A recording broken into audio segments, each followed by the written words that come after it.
Hey everybody, it's Fox from InfernoFox Gaming, and we're going to be talking about Bravely Default 2, and what I think is an underappreciated video game.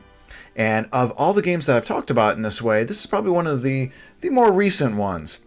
And I feel it's underappreciated for a number of reasons that we're going to be jumping into shortly. But before we do, just make sure you like or dislike, subscribe, and ring that bell for more notifications. But let's just jump right into it right now. Bravely Default 2 had released for just the Nintendo Switch on February 26, 2021. It was then ported to PC Steam later that year in September.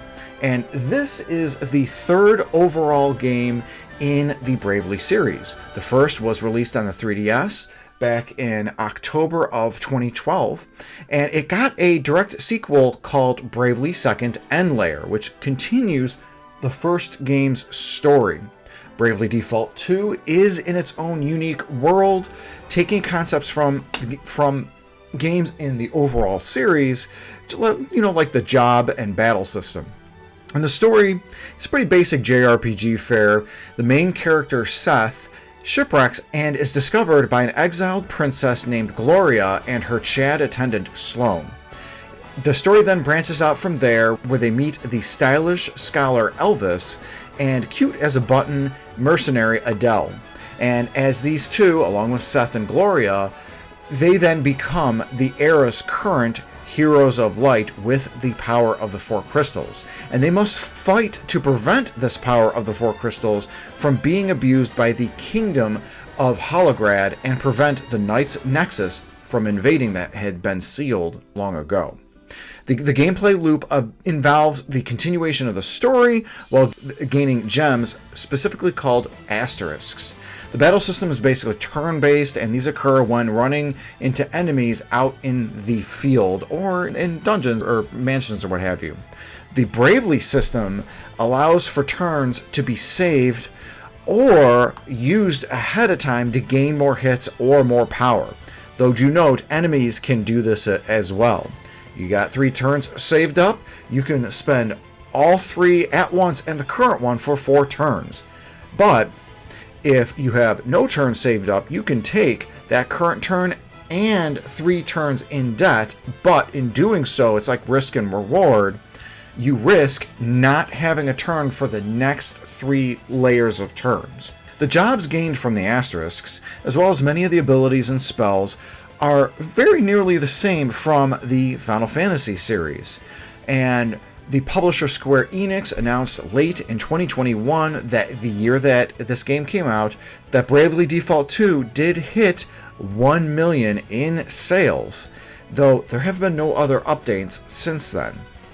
Now, let's kind of address some of the criticisms with this game, because I've heard a lot of them leveled against this fantastic entry, and I feel that we sort of need to hit that, and I feel like that's a big reason why it's so underappreciated. One of them was that I felt like this game was released around a time when JRPGs or really just turn-based games were falling out of favor. Bravely Default 2, though, doesn't have the random encounters, which tends to annoy some people. Again, the enemies appear on the screen or the map itself. And like any classic-styled JRPG game, the overall battle system, it can kind of be taken advantage of and nerfed if one learns the ins and the outs, or if you're just lazy or something like that, you could just look online and Google it. One of the things with the battle system itself is that a lot of people have said it's just too much grinding for levels that's needed to keep pace with the stories and the overall difficulty. One thing to note, though, is the Bravely series itself, and especially Bravely Default 2, is really a love letter to classic JRPGs in a lot of ways. And this includes the whole grinding for experience and levels. Speaking from personal experience, that sort of level grinding was necessary for a lot of the JRPGs in the 80s and 90s. I will mention that the battle system is excellent, and there are speed and automated settings to make the grinding move quicker and pretty much be a lot more tolerable. The game can be challenging, as I've mentioned, especially with the sharp ramp in difficulty on boss fights. Though I should note that there are difficulty settings of casual, normal, and hard to help offset this, just in case, that becomes maybe to make the game a little more palatable if you happen to find some of these boss fights just a little too hard, a little too sharp. The graphical style, I've heard, has also rubbed people the wrong way. And maybe that's because the game retains that chibi style that's sort of inherent with the Bravely series, along with games from its predecessors, going all the way back to the Final Fantasy III DS remake. I mean, really, it sort of has that look from way back when. And another thing that I've noticed is, and I'm going to kind of speak as sort of a specific thing, one of the YouTube content creators, Scott the Waz, he kind of crapped on the game a few times in passing through his own content. And I'm just pointing that out because I do love Scott's content. It is fantastic. It's quality. And another thing is that, everyone is entitled to their opinion. But Scott has admitted a number of times in his videos that he's not an RPG guy, though we have to give him credit where credit's due. He has said that a number of times, but he still tries to play RPG games. He still tries, and he still does that. But if certain views like poking fun at certain games and everything like that are shared with such a large expressive channel like that, that kind of viewpoint over such a game probably didn't do it any favors. My own thoughts regarding this game and what makes it so good, the biggest reason I can think of is the battle system. It's fantastic and it's addictive.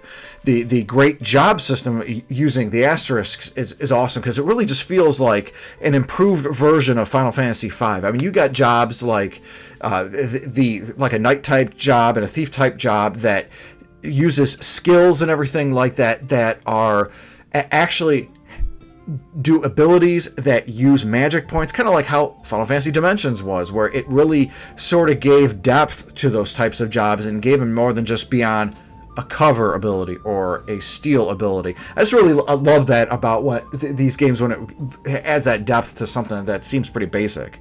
And regarding the battle system, just everything, I did really enjoy the difficulty. I'm not masochistic, but I do enjoy harder turn-based JRPGs, so that's kind of my own preference. And to that end, I loved the super boss that was with it as well. And it's just like these old school JRPGs from the mid to late 90s and beyond to have it. And let me touch back on the story. I felt the story was surprisingly deep with a number of surprising dark undertones.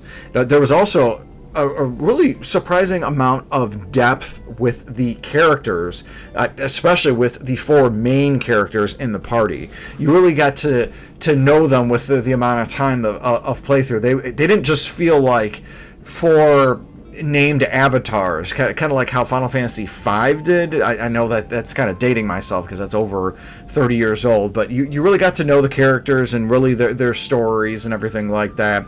To that end, the multiple endings with this game, it kind of involves forward progression, but I still thought it was really cool that it had that.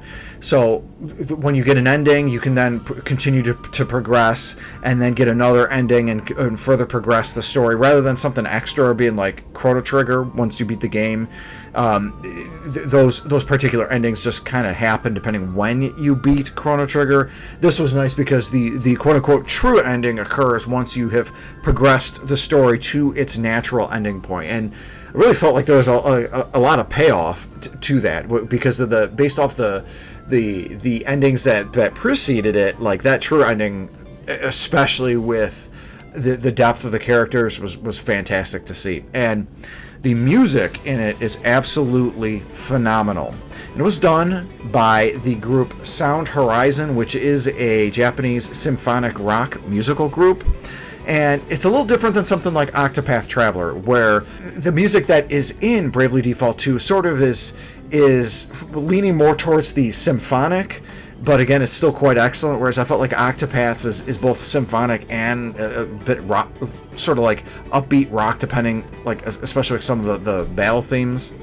Now, I've heard a lot of chatter online regarding current Final Fantasy games like Final Fantasy 15 and 16 sort of forgetting their roots by just being action-based. And my argument, again, and I've said this before in my Final Fantasy 16 review, is I'm going to remind fellow Final Fantasy fans, because I'm a huge Final Fantasy fan myself. It's my favorite series of all time. And I'm going to remind my fellow fans that Final Fantasy games, while they started out as turn-based RPGs, it then moved off of that and used the ATB battle system. And really, Final Fantasy games are all about innovating gameplay, not just staying on one system. Though again, ATB did apply through Final Fantasy 4 through 9, but there were a myriad of changes between each of these numbered entries. And if you are a Final Fantasy fan and you want your turn-based fix, I absolutely recommend this series, the Bravely Default series, because you're really going to get your turn-based fix, especially with Bravely Default 2. And it's important to note, of course, that this was produced by Tomoya Asano, making this a Team Asano game, just like the excellent Octopath Traveler games and others within that sort of that similar JRPG genre, like Triangle Strategy, that's tactical RPG, and Live Alive, a remake of a mid-90s game. And one of the things, of course, to make it sort of similar to being a Final Fantasy game, it has mini games, and specifically a card-based mini game, which I'm not a huge fan of mini games myself. I sort of lean in the sort of thought process in favor that Emily from Orbology has. I'm more about like the main game. Mini games, they can be a fun diversion, but I want the main game, and I want the main game to be good, and that's what Bravely Defaults is. But if you like card games, kind of like the card game isn't like Triple Triad, but Triple Triad was a good diversion. You want that, Bravely Default 2 has it. And speaking of that, it does have clear roots to the Final Fantasy series, because it is not unheard of for Final Fantasy to spin off other series. And I'm not talking about something like Dissidia or Chocobo Dungeon. I mean more like, think about Final Fantasy Adventure on the original Game Boy, which was known as Seiken Densetsu Final Fantasy Gaiden. That, of course, spun off and became the Mana series, which is, again, an excellent action RPG series. And I mentioned earlier the Final Fantasy III DS remake. I personally didn't really care for it as much as the original game that I got to play on the Famicom, or even the even better Pixel remaster version. But I felt like that sort of felt like the beginning, or the beginning efforts of Team Asano and this general graphical and gameplay style. And that, of course, led not only to the creation of Final Fantasy IV DS Remake, but also the game after it, Final Fantasy, the Four Heroes of Light, also on the DS. While Team Asano was developing a sequel to Four Heroes of Light, they ended up evolving it into the first Bravely Default game. So, if anything, that's to show that there are very clear roots to Final Fantasy, like kind of that classic style of Final Fantasy, with Bravely Default 2. And it is currently available on the Nintendo Switch and PC/Steam. And sometimes you can catch them on sales and everything, so you make sure that you check online whenever you hear or see of sales kind of coming out. I picked up physical copies at my local Walmart recently for $15 each. I ended up picking up 3. One for one of my buddies, one for maybe a potential giveaway I'll be doing, and maybe one for another convention. But make sure you check your local Walmart or your physical outlet retail store if it still has the physical media there, because you might get lucky and catch a wild one at reduced cost. But again, please give this game a look if you like classic JRPG gameplay or turn-based games and everything. You can try a demo of the game right now, downloadable from the Nintendo eShop. When the demo first came out, I downloaded it immediately, and it brings you to like an overworld field situation, and I got into 2 battles, probably played for a total of 5 minutes. Then I turned the demo off, and I deleted the demo, because I knew immediately that this was a game that I could connect with. And 65 hours later, with the full game completely done, that absolutely confirmed my initial thoughts. But let me know in the comments section below if you've played this game, or maybe you'd be interested in checking this out. I'd really like to hear your experiences with Bravely Default 2 or the Bravely series or any of the classic JRPGs. Definitely recommend you check it out. But thank you so much for watching and have a great day.